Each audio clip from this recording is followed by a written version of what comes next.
This is business of KwaNoluthando Wors-Roll, a Durban University of Technology student who graduated from culinary skills and had learned various cooking skills.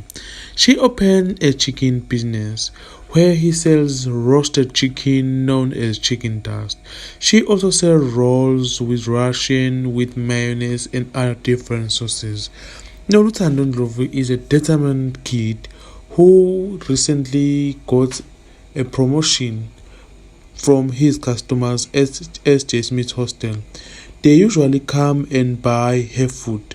All of the bachelors in the hostel speak highly of his recipes, as KwaNoluthando Wors-Roll is was known as a student who was determined on doing her job.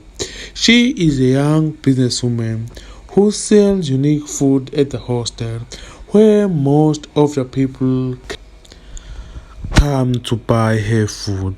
She is determined in working in big 5-star hotels.